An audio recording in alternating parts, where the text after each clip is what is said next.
ଆମ ଦେଶ ସ୍ୱାଧୀନ ହେବାର 75 ବର୍ଷ ଅତିକ୍ରମ କରିଥିଲେ ସୁଦ୍ଧା ଏବେ ବି ବଞ୍ଚିତ ରହିଛନ୍ତି ସରକାରୀ ଯୋଜନାରୁ। ସରକାରୀ ଯୋଜନା ପାଲଟିଛି ସାତ ସପନ।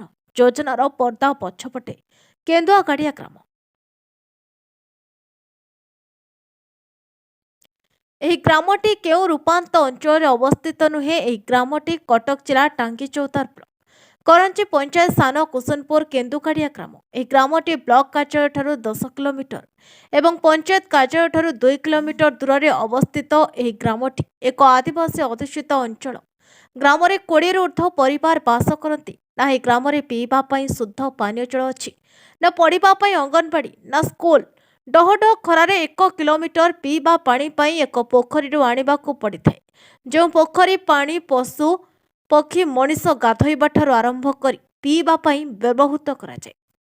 ଯେଉଁ ପାଣି ପିଇ ନାନାଦି ରୋଗରେ ଆକ୍ରାନ୍ତ ହେଉଛନ୍ତି ଛୋଟ ବଡ଼ ନିରୀହ ପିଲାମାନେ। ବାରମ୍ବାର ସରପଞ୍ଚଠାରୁ ବିଧାୟକ ସରକାରୀ ବାବୁମାନଙ୍କୁ ଅଭିଯୋଗ କରି ଆସୁଥିଲେ ସୁଦ୍ଧା କିଏ ବା ଶୁଣୁଛି ଏ ମୂର୍ଖ ମୂଲିଆ ଗରିବ ଆଦିବାସୀର କଥା।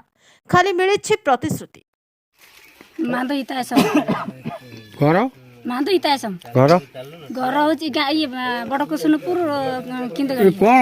प्रोब्लेम सब ये जो बोता पैसा भी मिलू ना सी जड़े तार कही ना सी तार ये जो तार बयस खोजुन बयस तार किए अच्छी जे किए बयस आम कौन जानी कही पार तार बयस कही पार कौन असुविधा आमर तो सही से सी तार तार कही ना छुआ ना ना भाई ना ना कौन गाँव सब असुविधा रोज तुम तुम पानी लाइट लाइट सब तो आमर हैरान असुविधा हो कौन अच्छी स्कूल भी नहीं स्कूल तो जीवे कौन कुसुनपुर जीवे बड़ कुसुनपुर छुआ गुड़ा जंगल भितर जापारे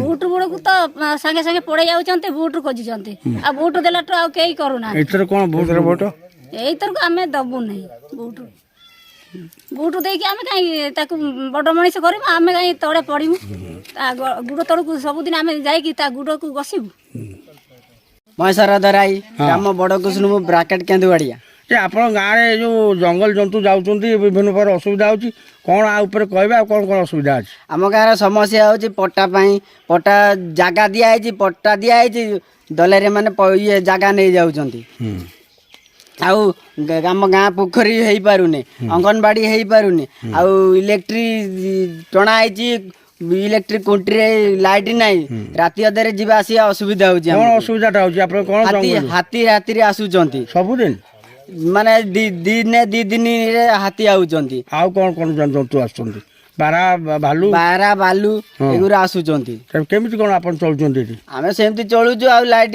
किनिकी चलुचु आसिया करूचु टर्च लाइट आमे किनिकी चलुचु आ आपन गाँव रे कोन डाक्तरखाना अछि ना डाक्तरखाना नहीं नहीं 5 किलोमीटर जीवा को पड़ुची डाक्तरखाना आप विषय क्या जनाई सरपंच को जनाई समिति सभ्य को एमएलए को भी जनाई तो सब भोट सब आसवे से आसिले आम कहबू यही जिनसटा आमको कर दिए भोट देबू जदि न करिए भोट वर्जन करूँ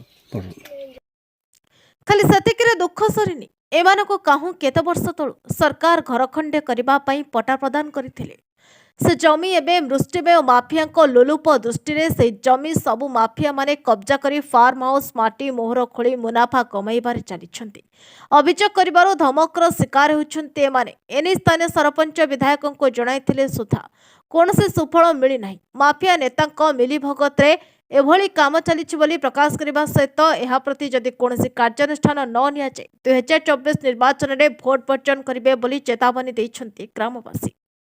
कौन कहे आप केन्दुगाड़िया कौन आम केन्दुगाड़िया ग्राम साधारणतः रोज ये पानी जल पीवा पानी मैंने जाऊँ गोटा पोखर पानी पीछे द्वितीय हूँ अंगनवाड़ी घर ये 50-60 पिला अच्छा अंगनवाड़ी गोटा घर ना जहाँफल कि अंगनवाड़ी सेन्टरटा देते जहाँफल कि कौन कहले पिलाटी सब मूर्ख हो गले बर्तमान 20 वर्ष धरी जो पिला बाहर सब मूर्ख पिला जदि से स्कूल को जाऊँ मागुँच जो सर्टिफिकेट मागुँच सर्टिफिकेट मागिला बेलू जो पट्टा दरकार पड़े से पाखे भी पट्टा भी खंडे ना जो पट्टा भी मिली से पट्टा भी अधीन ना भी तहसिलदार चिन्हट कर ना ये गला एतिक तापर गोटे जंगल जेहेतु पहाड़िया कर गाँ यहाँ ये जंगल जंतुर भय आज्ञा जबर किंतु ये इलेक्ट्रिक तार टाणी किंतु गोटा लाइट देना जंगल जंतु किए ये जंगल जंतु बारा ଆପଣ ତ ଏଇ ଆମ ଏରିଆର ଖବର ଶୁଣିଥିବେ ବାରା ଆକ୍ରମଣରେ ଜଣେ ଦୁଇ ଜଣ ଏଠି ଯେଉଁ ଆହତ ହୋଇଛନ୍ତି କାହାର ଆଙ୍ଗୁଠି କଟିଯାଇଛି କାହାର ଜଙ୍ଘ କଟିଯାଇଛି ତେଣୁ ଜିନିଷ ଏଠି ଏଇଟା ଏଇ ଭୟ ବି ଲୋକଙ୍କର ରହୁଛି ଯେଉଁଟାକି ହାତ ଟର୍ଚ୍ଚ ଖଣ୍ଡେ ଖଣ୍ଡେ ଧରିକି ଏମାନେ ବୁଲୁଛନ୍ତି।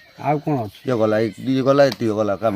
ଆଉ ଗଲା ସ୍ୱାସ୍ଥ୍ୟ କଥା ଯଦି କହିବେ ଏଠି ବିଭିନ୍ନ ପ୍ରକାର ଏଇ ଯେଉଁ ଲୁହା ପାଣି ପିଇକି ବିଭିନ୍ନ ପ୍ରକାର ରୋଗ ଏଠି ଡାକ୍ତର ବି ଏଠି ଚିହ୍ନୁନାହାନ୍ତି ଯେଠି ସଫା ଯାଉଛନ୍ତି ସେ ତାକୁ ପଠାଉଛନ୍ତି କଟକ ରେଫର କରୁଛନ୍ତି ଛାନିଆରେ ସେ ଲୋକଟି ମରିଯାଉଛି କାହିଁକିନା ସଫାରେ ଯଦି ଟ୍ରିଟମେଣ୍ଟ ହୁଅନ୍ତା କି ଟାଙ୍ଗିରେ ଟ୍ରିଟମେଣ୍ଟ ହୁଅନ୍ତା ତାହେଲେ ସାଧାରଣ ଲୋକଟା ଯାଆନ୍ତା ମୋତେ ଗୋଟେ ସାଧାରଣ ରୋଗ ହେଇଛି ଯେତେବେଳେ ଟାଙ୍ଗି ଏଠୁ ରେଫର କରୁଛି କଟକ ଇଏ ଆଗେ ଛାନିଆରେ ଡରି ଯାଉଛନ୍ତି ଗୋଟେ ବଡ଼ ରୋଗ ଆମକୁ କମ୍ ହେଇଛି। ଆଉ ଆପଣଙ୍କର ଯେମିତି କହିଲେ ବାରା ଅଛି ହାତୀ କି ଅନ୍ୟାନ୍ୟ ଜନ୍ତୁ କ'ଣ ଏଠି ଉପଦ୍ରବ ହଁ କରୁଛନ୍ତି? ଉପଦ୍ରବ ଆପଣ ତ ଜାଣୁଥିବେ ଆମ ଏରିଆ ଭିତରେ ବାରା ଆକ୍ରମଣରେ 2-3 ଜଣ ଖଣ୍ଡିଆ ହେଇଛନ୍ତି ହାତୀ ଆକ୍ରମଣରେ 2-4 ଜଣ ଲୋକ ବି ଏମିତି ମଲେଣି। ହାତୀ କ'ଣ ଡେଲି ଆସୁଛନ୍ତି? ହଁ ଏଇଟା ତାଙ୍କର ଚରା ଜାଗା ପାହାଡ଼ କରିବା ଜାଗା। ଆଚ୍ଛା କହୁଥିଲେ ଯେ ବିଦ୍ୟାଳୟ ନାହିଁ କି ବିଦ୍ୟାଳୟ ସୁବିଧା ଏଠି କୋଉଠି ଅଙ୍ଗନବାଡ଼ି ଗୋଟେ ଘର ନାହିଁ ନା ଏଠି 100 ପିଲା ଅଛନ୍ତି ଅଙ୍ଗନବାଡ଼ି ଗୋଟେ ଘର ନାହିଁ ଏଠି ବିଧାୟକଙ୍କୁ କୁହାଯାଇଛି ସରପଞ୍ଚଙ୍କୁ କୁହାଯାଇଛି ତା ସତ୍ତ୍ୱେ ବି କୌଣସି ପ୍ରକାର କ'ଣ ଏ ଯେଉଁ କାମଟା ହଉନି ସେ ପ୍ରତି ଇଲେକ୍ସନ ସମୟରେ ଆସୁଛନ୍ତି ପ୍ରତି ଇଲେକ୍ସନ ବେଳକୁ ଆସୁଛନ୍ତି ଏମାନଙ୍କୁ ହାଣ୍ଡିଆ ମତ ଦେଲେ କୁକୁଡ଼ା ଦେଲେ ଖାଇଲେ ଭୋଟ ଖଣ୍ଡେ ଦେଲେ ତେଣୁ ଏଥର ସାଧାରଣ ଲୋକ ନିଜେ ଅନୁଭବ କଲେ ବର୍ତ୍ତମାନ ସେମାନେ ସ୍ଥିର କଲେଣି ଯେ ଯଦି ସେମାନଙ୍କର ଦାବି ପୂରଣ ନ କରନ୍ତି ଏ ସରକାର ତାହେଲେ ଭୋଟ ବର୍ଜନ କରିବେ। ନାଟା ଠିକ୍ ତ୍ରିଲୋଚନ ଧରାଇ ଗାଁ ବଡ଼ କୁସୁନପୁର କେନ୍ଦୁଗାଡ଼ିଆ। କ'ଣ ସବୁ ଏଠି ପ୍ରୋବ୍ଲେମ୍ ଅଛି? ଏଠି ତ ପ୍ରୋବ୍ଲେମ୍ ଏକରେ ଅଙ୍ଗନବାଡ଼ି କେନ୍ଦ୍ର ହିଁ ନାହିଁ। ସରପଞ୍ଚ କହିଲେ ଅଙ୍ଗନବାଡ଼ି କେନ୍ଦ୍ର 15 ଦିନ ପରେ କରିବୁ ସେ ଆଉ କରିନାହାନ୍ତି। ଗାଧୁଆ ତୁଟ କରିବେ ସିଏ ବି କରିନାହାନ୍ତି। ତମ ଠାକୁର ଶାଳ ମଣ୍ଡପ ତିଆରି କରିବି ସିଏ ବି କରିନାହାନ୍ତି। ଖାଲି କହିଦେଇ ପଳାଉଛନ୍ତି ଭୋଟ ଦେଲା ବେଳକୁ ଭୋଟ ମାଗିଲା ବେଳକୁ ଆଉ ତାପରେ ଭୋଟ ପାଇଲା ପରେ ଆଉ ଆସୁନାହାନ୍ତି। ପୁଣି ଭୋଟ ଆଇଲାଣି ଭୋଟ ଆସିଲେ ତ ଆମର ଆଗେ ଦାବି ପୂରଣ ହଉ ତାପରେ ଆମେ ଭୋଟ ଦେବୁ ନହେଲେ ନାହିଁ ଆମେ ଭୋଟ ଦେବାକୁ ବି ଯିବୁନି। ଖାଲି ଦେଖିବାକୁ ବାକି ରହିଲା କେବେ ଏମାନଙ୍କୁ ମିଳୁଛି ମୌଳିକ ସୁବିଧା ଓ ଫେରି ପାଉଛନ୍ତି ତାଙ୍କର ନ୍ୟାଯ୍ୟ ଦାବି ଏ ନିରୀହ ଆଦିବାସୀ। ଚୌଦାରୁ ପ୍ରଶାନ୍ତ ବରାଳଙ୍କ ରିପୋର୍ଟ ନ୍ୟାୟବତୀ ଟିଭି।